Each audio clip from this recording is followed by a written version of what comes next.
Put the shirt on, taking pants off. Okay. Grant's trying to leave now. Better do it. We gotta get this over with before we scare Grant away. The three people that watch this.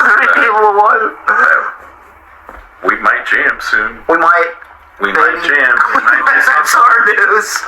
I actually love so many bands make a big deal about announcing their reunion. It'd be funny if you were just like, we might jam soon. I actually lucked out. I literally figured out a cheat code and captured lightning in a bottle, if you remember. Yeah, because you went into you went into Derek Mecca's basement and you were like, I'm going to steal this band. Exactly.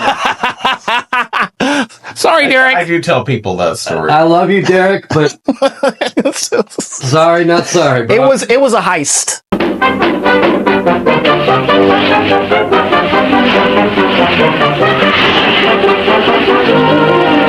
It literally was. Like, I walked downstairs and I saw Myopic Mecha playing, and I was like... You don't have to do that. Okay. I heard Jeff and Ryan and Mick playing, and it was before the full band had started. It was just the three of them. And I was like, holy shit, I need to steal this band. I wish you had said that out loud, because I thought and just gone like, yeah, actually, can we just fast forward to that? Mick, me, and your brother were kind of doing the Tiger Bryan thing in your basement. Yeah. And I had like a weird work schedule, so like I lost all those recordings too. It's so sad. We'd go to like the movies on Friday. It was like you, me, and Mick, and then we'd jam at your house. I miss those days. And but then I remember like you guys were also doing Liv Stat. Yeah. Because you called and you're like, Tony's out of the band, and I was like, I guess I'll do it this time. That's what happened. Yeah. The rest is history, as they say. And and 4 different bass players. And 4, yeah. How many? I don't know.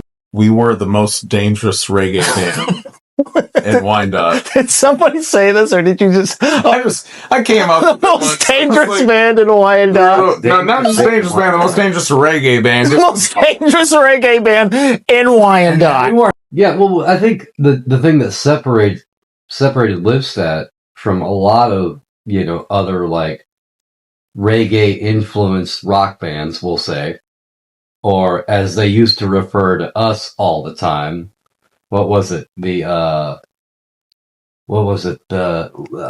said the Rock Break Bridge. Rock Break Bridge band, or rock, like reggae break rock, or I don't know, something. High energy reggae is a term that was thrown around a lot for Seed Love and Liv Stat. Yeah. It really applied to both of us. We were never like all that concerned with being an authentic reggae band. No. I mean, we had interests in the roots, don't get me wrong, but like we were instantly interested in just being as liberal as possible with the genre, because all of our favorite artists are very liberal with their respective genres. So it's just like it's which is funny because it's like a very liberal reggae band, or liberal with the conventions of reggae, is constantly going through a bass player problem. It's kind of funny. And I always thought that it was just that Grant really liked reggae and wanted to play on a reggae band, and y'all just tolerated it. The fact that like we weren't afraid to just let loose and like launch into a psychedelic stratosphere of sound at a given moment. Like those are some of the honestly the best memories that I have from that prime time, as they say. Well, there's literally a moment in Bounty Hunter where I kind of like comically pretend to be a metal singer, and I have that moment where I'm like banging on the cymbal, and there's like white noise, and it's a particularly heavy moment in the song. And I was like for a little bit I was like teasing the raw, and I would literally do it at shows. At the end of this, that tells you everything about how strict we were with our traditional approach to reggae, which not at all,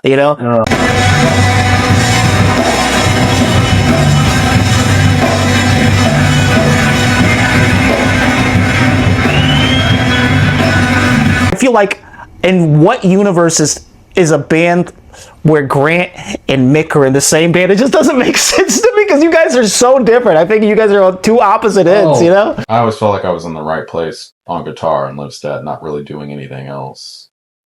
Plus, we all sound so different. We always talk about this. And my favorite bands are the ones where you can tell the influencer is like a converging of just wildly different influences. Yeah. Like Mick, I always think about, we went to see a movie called Adventureland, and if you ever seen Adventureland, it's nostalgia for people who graduated high school in 1987. Yep. And Mick graduated high school in 1987. So he is Mr. New Wave, super punk guy. He was in a very successful punk band, Sister Mary Rottencrotch in Kansas. So he is very 80s punk new wave guy, and that's a wonderful influence, and he's one of the most solid musicians on the planet. I love playing with him, and of course Ryan is just a fucking rock star from Mars. He's got a weird, crazy, abstract, very just very creative with his tone in general, and I'm a tone guy. It's all about tone. And for the most part, it was cool how open people were to us just being weird, And a lot of that might have to do with the fact that we were playing later and people had more to drink. They're like, oh man, this is cool.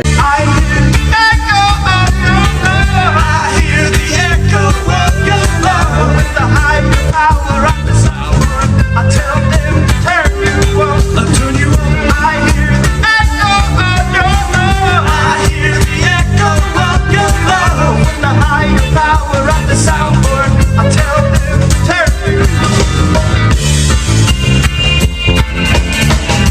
I don't know what it is, but like we always had this thing where it was like explosion through simplicity, Yeah. And like it doesn't get much more simplified than 2 chords and that kind of chorus. But then I think about things like some of the newer stuff that we did. God, what was that song you wrote, Jeffrey? Oh man, I'm trying. GF, I think. I don't know. Anyway, it was more of like a Americana Western feel. Oh yeah. Oh, Be Your Own Man? Lone Star. Lone Star. Both, honestly. Yes. They were both kind of low-key country sounding songs, honestly. Folky kind of sounding songs. Yeah, you wrote the music for that one? No, you wrote the music for both of them. He said you wrote it. No. Are you talking about a different song? No, I'm talking about Lone Star. Yeah, well, I wrote the lyrics, but maybe you wrote the music. Maybe you wrote it, but I read your mind. You sent it to me telepathically. That would be terrifying. I would not want to be in a band with me if that was the case.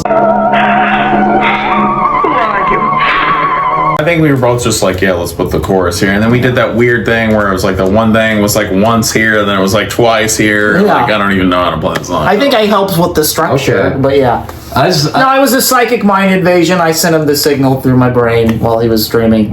That actually sounds more believable, to be honest. But yeah, What are you saying about Because I'm me? a psychic terrorist, basically.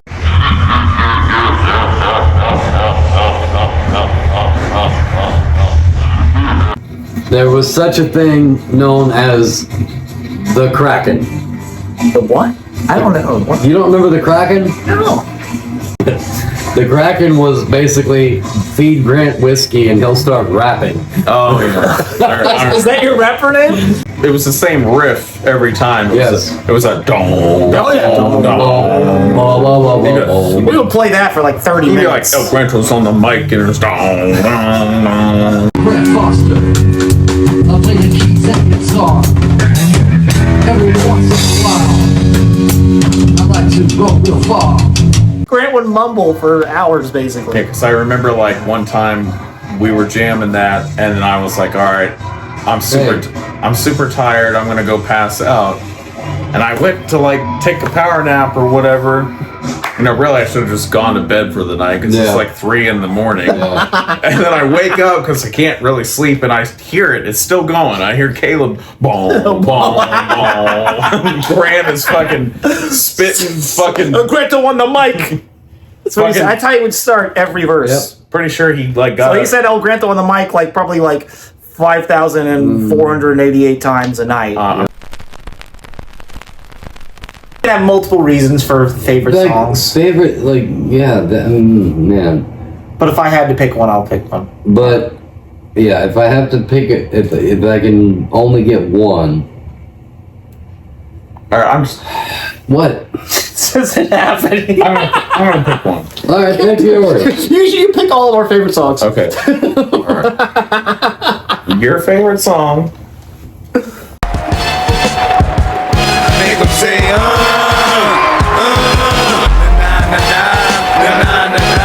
Tell it right, tell it proper. I don't remember that. Hold Your Fire is a blast. Dude, I'm right there with you. I almost think it's Hold Your Fire. Like, I'm right there with you. I'm like, it's either Hold Your Fire or it's Magnet for me. Like,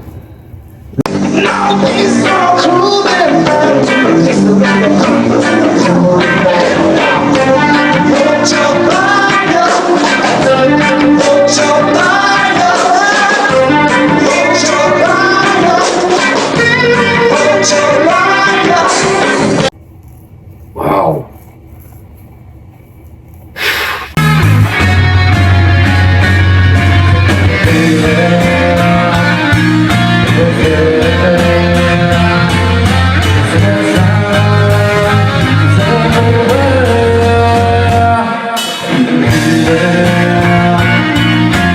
For me, it was Bounty Hunter. I mean, it's not- I remember writing Bounty Hunter. I shit. I wrote the music for it. You wrote the music. Yeah, you did write the music. Yeah. But I remember doing the demo at my old place.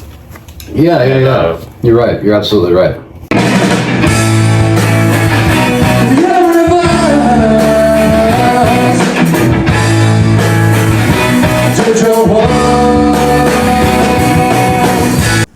We did like a couple last shows, you know, and then like I had this crazy idea at one point, like we should have just made that our thing. Yeah. Like This is it. This is the one. Every show is our last show, and we're just always. Isn't that like a thing with those old acts? They never know when to retire. It's like it's the last tour. Oh yeah. And we were in our 20s doing that. So you know what?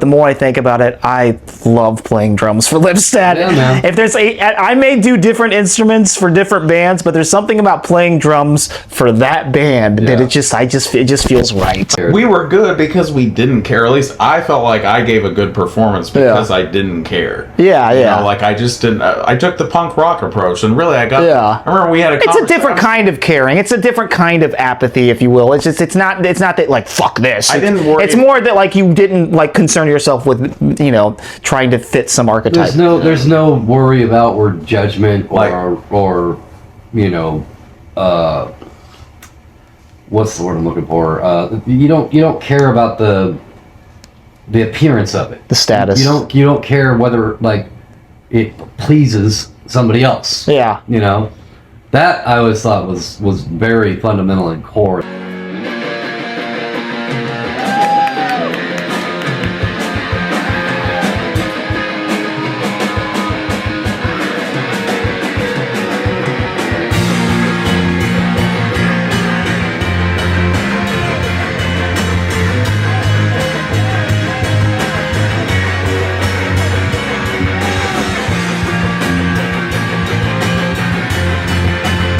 I miss Caleb so much. I had so much fun playing with him.